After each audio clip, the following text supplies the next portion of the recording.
सीधा सादा, क्योंकि हम ही हैं असली। इस वक्त देश में यूनिफॉर्म सिविल कोड का मुद्दा सबसे ज्यादा तूल पकड़े हुए है। मानसून सत्र में ही इसे कानूनी शक्ल देकर केंद्र सरकार देश में इसे लागू करवाने की सोच रही है। अब इसी मुद्दे को लेकर तमाम तरह की खबरें भी सामने आ रही हैं। वहीं अब एक अहम खबर सामने आई है कि यूसीसी को लेकर विधि आयोग ने इसकी समय सीमा को बढ़ा दिया है। बताए चलें कि अब लोग 28 जुलाई तक इस बारे में अपनी राय पेश कर सकते हैं। यहाँ ये बात भी बताना ज़रूरी हो जाता है कि अब तक 50 लाख लोग इस मामले पर अपनी राय सामने रख चुके हैं। यूसीसी के विरोध की बातें कर रहे जो लोग मुख्य तौर पर यहाँ घुमा फिराकर मुसलमानों की बात करने लगते हैं। ऐसे में सबसे अधिक ये बात जानना बेहद ज़रूरी हो जाता है कि इस मुद्दे पर कानून बनाए जाने को लेकर मुसलमान क्या सोचते हैं।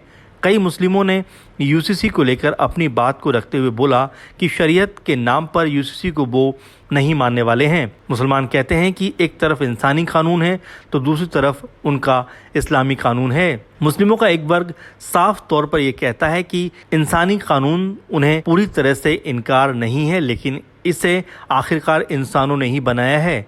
मगर जो इस्लामी कानून है वो आसमान से बनकर आया है, इसमें फेरबदल किया जाए ये मुसलमानों को ज़रा भी पसंद नहीं। यूसीसी को लेकर मुस्लिम तो यहाँ तक कहते हैं कि हमारे देश की खूबसूरती अलग अलग धर्मों के साथ प्यार मोहब्बत से रहने की रही है, इसलिए अगर हम एक तरह का फूल ही लगाएंगे तो इसकी खूबसूरती बिगड़ जाएगी।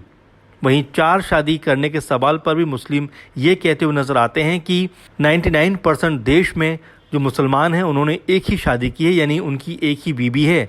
तो ऐसे में ये कहना है कि हर मुसलमान 4 शादियां करता है, ये बिल्कुल भी ठीक नहीं है। फिलहाल अभी तक इस कानून को लेकर कोई ड्राफ्ट सामने नहीं आया है, लेकिन अभी से ऐसा माहौल बना दिया गया है कि मोदी सरकार मुस्लिमों के खिलाफ है और उनसे बुरा बर्ताव करने में लगी है। अब इस सिक्के का दूसरा पहलू इससे बिल्कुल जुदा है। दरअसल यूसीसी लागू होने के बाद इसका सबसे ज़्यादा फायदा मुस्लिम समाज की बेटियों को होने वाला है। जी हाँ, मुस्लिम बेटियों को बच्चा गोद लेने का अधिकार नहीं है, लेकिन इस कानून के तहत मुस्लिम समुदाय की बेटियों को बच्चा गोद लेने का हक मिल जाएगा। इतना ही नहीं, कॉमन सिविल कोड आने के बाद एक पति और एक पत्नी का नियम भी लागू होगा। शादी की आयु पूरी तरह से एक जैसी हो जाएगी, क्योंकि मुस्लिम समुदाय में बेटी की शादी 9 साल में करने की बात कही गई है।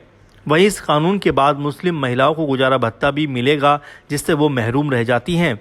अब देखना होगा कि यूसीसी को लेकर विधि आयोग ने अपना विचार रखने के लिए जो समय सीमा का दायरा बढ़ाया है, उससे कितने लोग अपना मत इस मुद्दे पर सबके सामने रखते हुए नजर आते हैं।